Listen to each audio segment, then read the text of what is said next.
Okay, so we want you to understand your handout. So if you look at your handouts and you turn to the page that says causes of acidosis, so many of these pages are going to run into each other. So you want to put causes. I know it says it. Write it anyway. I'm going somewhere when I tell you to write something.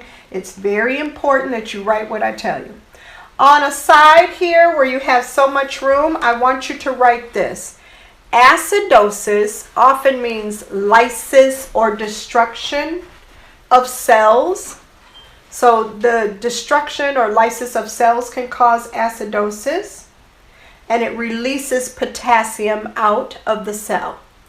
So again, lysis or destruction of cells can release potassium out of the cells, which is why whenever you have acidosis, potassium is high. Now we're going to keep on going. We talked about hypoventilation. You were told to get your highlighters and highlight these things, so go for it. Highlight it. You see drug overdose. I want you to put heroin here and remind yourself with heroin, it's blue fingertips and lips for the patient. You see pulmonary edema.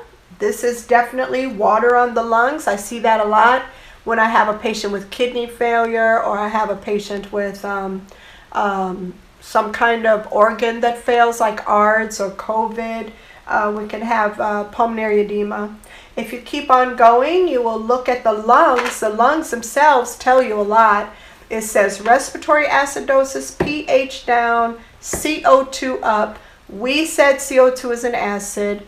Over on the side of your paper, it says airway obstruction. You should write on here COPD. Don't pay attention to mechanical ventilation. Cross that out. You see here, I just completely crossed it out because I don't want you to use mechanical ventilation on this page. It's actually more alkalosis with that.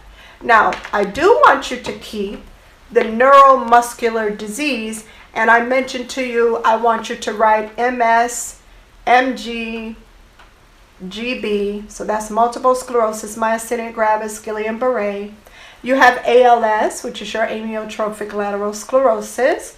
You have stroke patients, spinal cord injury, cerebral palsy, Parkinson's. All of these patients have a chronic neuromuscular disease. And think about it. We use a trick with neuromuscular diseases. We say no neuro, no muscle. Well, what do you need to breathe with? You need the muscles of your lungs and your thoracic cavity to breathe with. Okay, so that's why that's the way it is.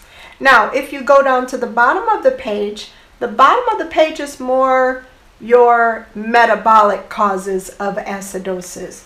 And so if you can, you'll see diabetic ketoacidosis, DKA, right?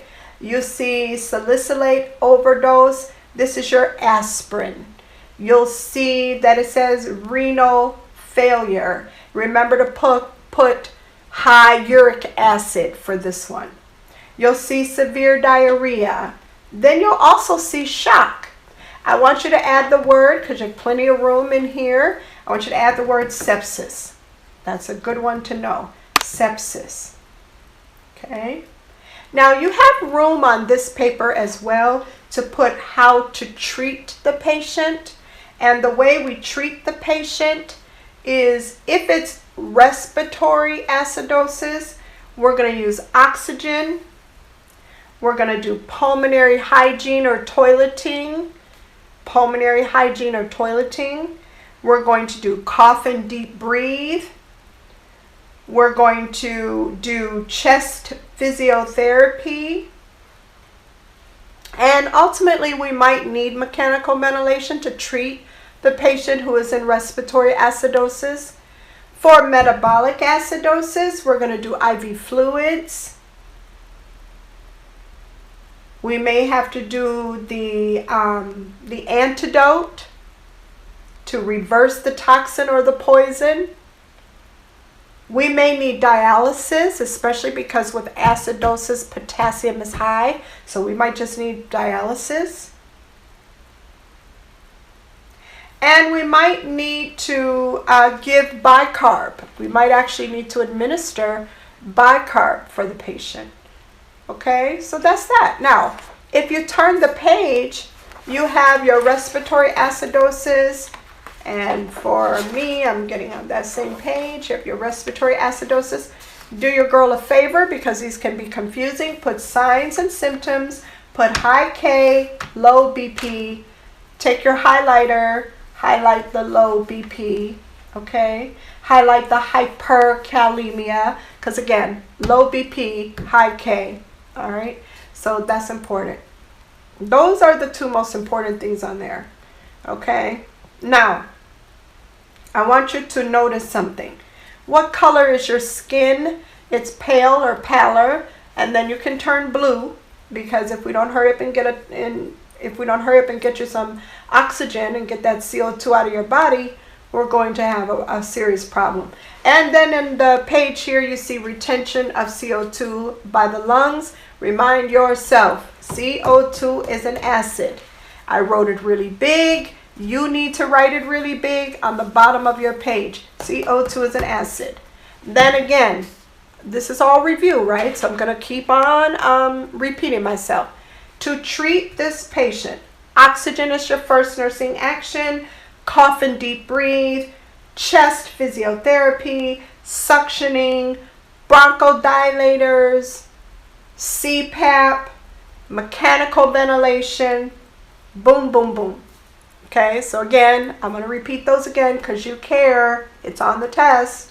You're going to oxygen first, cough and deep breathe, suction, chest physiotherapy, CPAP, BiPAP, bronchodilators, mechanical ventilation last resort. That's how we treat respiratory acidosis. Okay? All right, cool. Let's go to metabolic acidosis. If you go to metabolic acidosis, again, we are putting signs and symptoms on the top. If we look at the paper, we keep the same type of theme. Low blood pressure, high K, okay? Now, for this one, the number one metabolic acidosis, number one, is DKA. Number two is kidney failure. You see those a lot in the field. But I want you to write down the treatment down here at the bottom. The treatment for this patient is going to be, and I want you to see how I did it. It's going to be IV fluids, antidotes, especially if there's a poisoning or a toxin, dialysis, bicarb, if it's severe enough for bicarb, you're going to give that. Sometimes we use insulin to decrease the potassium, because we said what? Low blood pressure, high K. So low blood pressure, high K, they're right together. Boom, boom. Keep your themes the same with acidosis. Now, you have to know compensation. Compensation on this page is right here. Kussmaul's respirations. I wrote it really big on my paper, even though I highlighted it. And then I defined it for you. Remember, on any test, it's going to be rapid and deep. Rapid and deep respiratory rate. Breathing really, really, really fast. Going really, really, really deep. What am I doing? Panting like a dog. What does that do? It gets rid of the CO2. It literally gets rid of the CO2. So you are compensating. Your CO2 is being retained. If you breathe really fast, you can get rid of it. Now we have made our pH not as bad. That's how you compensate. So over on the board, we talked about compensation. Here, we're giving you an example of compensation for acidosis.